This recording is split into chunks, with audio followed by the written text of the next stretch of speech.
Porra, né? Cabecinha no travesseiro. Bom demais. Exatamente, exatamente. Aí, eu estou fascinado com essas questões do cérebro.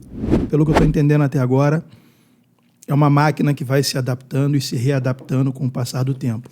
E tudo que a gente falou está, de alguma forma, a gente começou falando do esporte. Alto rendimento não necessariamente significa saúde, tanto que todo mundo que a gente citou aqui era atleta de alto rendimento e que veio a sofrer com os traumas sequenciais. Saindo do alto rendimento para uma pessoa comum, o cérebro de quem faz exercícios e de quem não faz, ele é diferente também, doutor? É diferente. Para melhor, né? Para melhor. Explica um pouco, por favor. Sim, falei sobre isso também na semana passada ou retrasada. Na verdade, eu lancei um desafio em que eu coloco dois memes, na falta de uma palavra melhor. Um deles é um cérebro, assim, igualzinho a esse, cheio de sulcos. Sulcos são os riscos aqui, Certo. tá? E giros. Giros são as circunvoluções, as voltinhas, as dobrinhas. Tá. Né? E debaixo desse cérebro vinha escrito assim, musculação. E um outro cérebro do lado, que era liso, completamente liso, era um lisencéfalo, igual o cérebro de um ratinho, ou o cérebro de um lagarto, de uma cobra, era liso, tinha um único sulco passando aqui, e embaixo vinha escrito sofá, né? Dando ideia de que o indivíduo é sedentário. Sedentário. Né? E um outro meme vinha em seguida, né? Nessa postagem do Instagram, um outro meme em que aparece um indivíduo muito musculoso, extremamente musculoso, mas com uma cabecinha pequenininha. E o outro, muito magrinho, mas com uma cabeça enorme. Né? Aí o musculoso pergunta assim, você treina onde?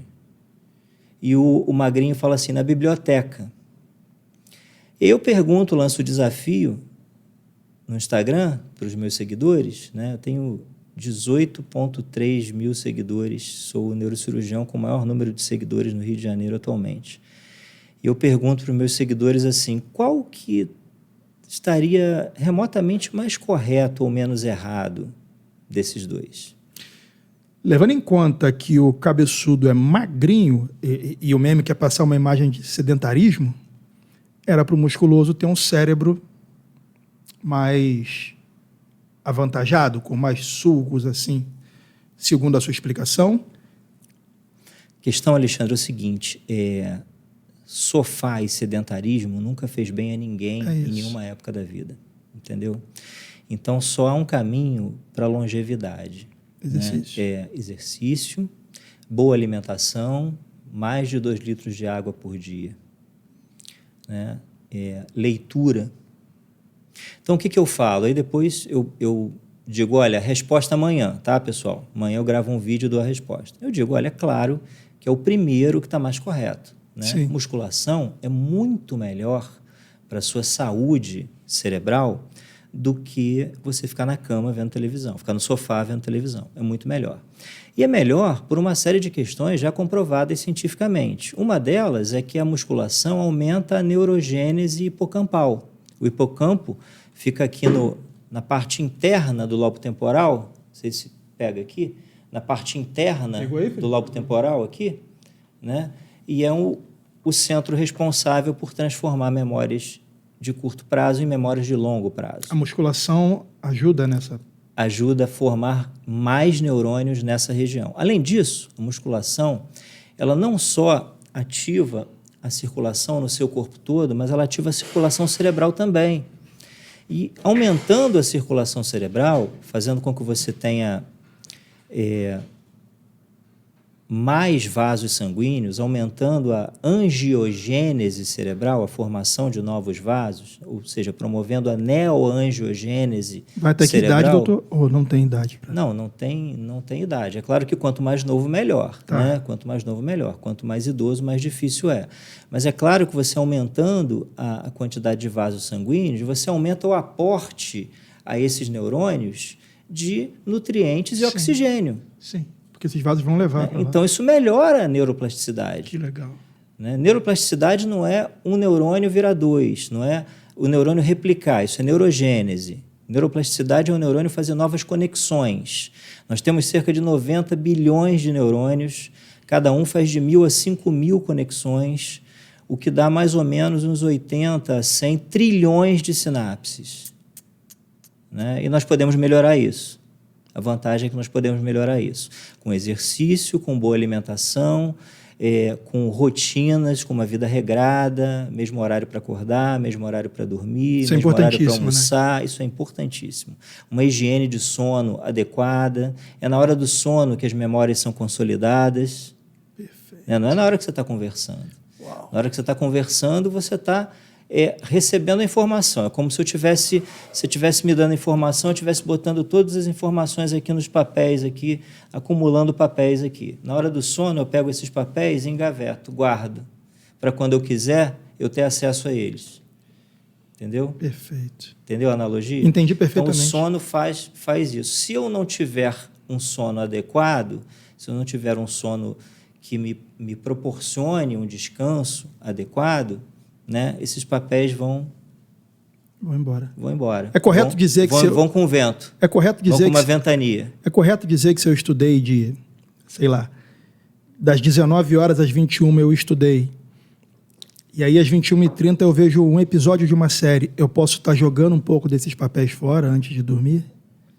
O ideal seria eu acumular a memória e fazer um sono? Depende do que você valoriza mais, depende do que te impressionou mais. Se você lê um livro, por exemplo, e você gostou muito daquele livro, e a série é uma porcaria, provavelmente você vai lembrar mais do livro. O prazer de fazer faz diferença? O prazer de receber aquilo ali. Entendi. Né? A sua memória, na verdade, ela é uma grande máquina do esquecer. Ela não é uma grande máquina do lembrar.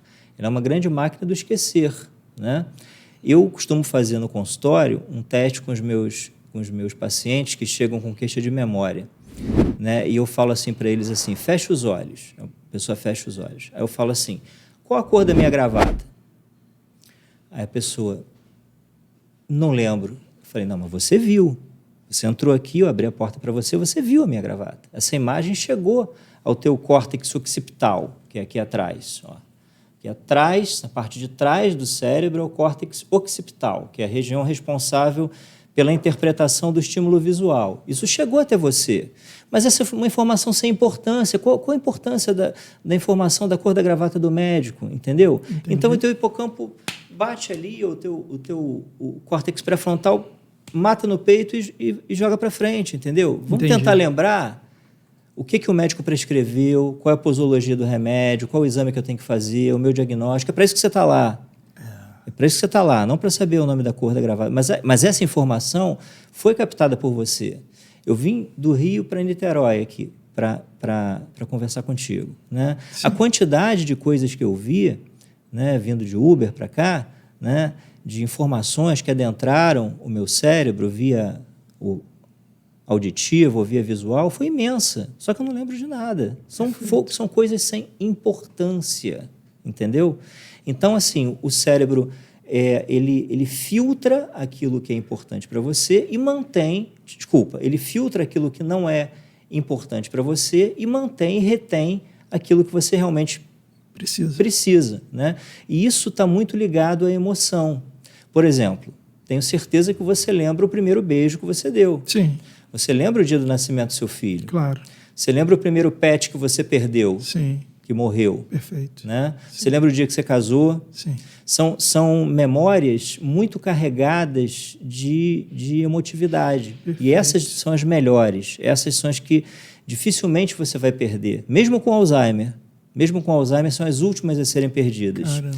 E isso porque o hipocampo está muito próximo que eu digo é próximo mesmo, milímetros, né? De uma estrutura chamada amígdala cerebral. Primeira vez que eu falei de amígdala no Instagram, o pessoal pensou que era a amígdala da garganta, sim, né? Sim. Mas não tem nada a ver, ela só tem o mesmo nome. Né? Mas a amígdala cerebral é a região mais importante para a emoção. E ela está diretamente... foi o sequestro da amígdala que eu falei, foi o post do sequestro da amígdala, que é quando você... a sua amígdala é inundada por emoções negativas, como, por exemplo, você sofreu um sequestro relâmpago, por exemplo. Né? vai bater aquele desespero, né? Vai bater aquela sensação de morte iminente, né? E a amígdala imediatamente corta as conexões com o córtex pré-frontal, que é a região responsável pelo planejamento e pela razão, em último caso. Sim. Né? Então, você fica completamente irracional. Você está à mercê das tuas emoções naquele momento. Né? Então, é aquela situação que já chegou a polícia, né? Já prendeu os bandidos, mas você está assim, ó, em choque. Né? Isso é o sequestro da amígdala. Né? Como a amígdala tem conexões amplas com o tálamo, com o hipocampo, com os gânglios da base, com o córtex motor, ela controla até a tua motricidade, ela influencia. Controla é uma palavra um pouco pesada, cientificamente um pouco pesada, mas ela influencia até a tua motricidade, entendeu? Entendi. Então, a pessoa congela. Né? A gente faz experimentos. Eu trabalhei muito tempo, trabalho com memória em ratos, modelo de memória em ratos. Né? E a gente tem um teste de memória emocional em rato. Né? E a maneira como a gente tem de medir a memória emocional é exatamente dessa forma. Né? Eu não vou entrar aqui em detalhes do experimento, mas quanto mais tempo o animal fica numa situação que a gente chama de freezing, que é absolutamente parado, congelado ali, sem se mexer. O rato é um animal movediço, né? Ele fica o tempo todo para lá e para cá. Nunca. Para nunca. Você fica ali, bota ele dentro da gaiolinha ali, ele fica ali mexendo na maravilha, naquela palhazinha ali, fica rodando na rodinha, subindo e descendo o escorregador e tal. Se ele está ali paradão ali, isso é indicativo de medo. E o medo associado à memória de algo que aconteceu e que a gente provocou no teste no dia anterior. Não vou entrar em detalhes aqui, mas a gente provocou no dia anterior, entendeu? Entendi. É claro que todos esses testes, antes que algum aí super protetor dos animais aí se manifeste, todos os trabalhos são aprovados pela Comissão de Ética e Pesquisa em Animais da instituição, né? De qualquer instituição que seja. Hoje em dia você não faz nada com animal. Né? Você imagina testar a eficácia de um analgésico. Né? Você tem que induzir dor no bicho. Não tem jeito. Não tem jeito. Tem jeito. Sabe como é que você induz dor no bicho? Sabendo se o analgésico está bom ou não? Você bota o bicho numa placa quente e vai aumentando a temperatura. Putz. Quando o bicho começar a pular, ele está com dor. Né? Mas se o analgésico for bom, o limiar de dor vai para temperaturas mais altas.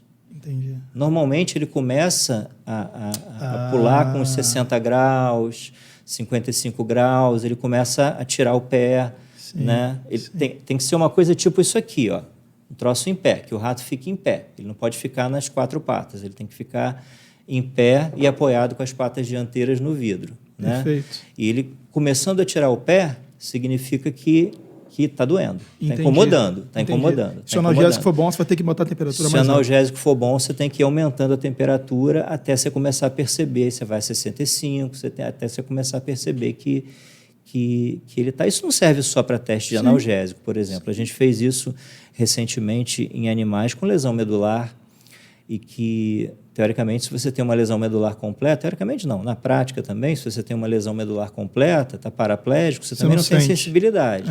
Não tem sensibilidade. Só que a gente tem um projeto de pesquisa lá na UFRJ, capitaneado pela professora Tatiana Coelho Sampaio, e que está para ser publicado daqui a pouco tempo, né? A gente está aí nas vésperas de publicar esse artigo, em que a gente usa uma proteína com propriedades anti-inflamatórias para a lesão medular. Né? Então, ela recupera o rato, o animal, já foi testado em cachorro também. O bacê, aquele cachorro compridinho, ele tem uma alta tendência à lesão medular, porque com o tempo a musculatura dele vai enfraquecendo e ele vai herniando, fazendo hérnias de disco espontâneas e comprimindo a medula dele. Caramba! Então, a quantidade de bacês paraplégicos espontaneamente, né, é grande. Então, a gente testou isso. Reverteu a paraplegia? Foi a primeira vez que eu operei um animal na minha vida. Né? Não reverteu, mas melhorou. Melhorou. Sensibilidade, inclusive. Né? E pacientes também. A gente teve um paciente que chegou tetraplégico ao hospital. Foi o melhor caso que a gente teve. De longe, foi o melhor caso que a gente teve. Chegou tetraplégico ao hospital e foi num dos hospitais mais renomados do Rio, não vou dizer aqui o nome, mas foi um dos hospitais mais renomados do Rio, um hospital particular. Então, ele teve acesso à melhor medicina, ele teve acesso à melhor fisioterapia, ele teve acesso aos melhores cuidados pós-operatórios, né? E ele continuou fazendo fisioterapia após a alta. E a última notícia que eu tive desse cara é que ele estava esquiando. Caraca. Esquiando.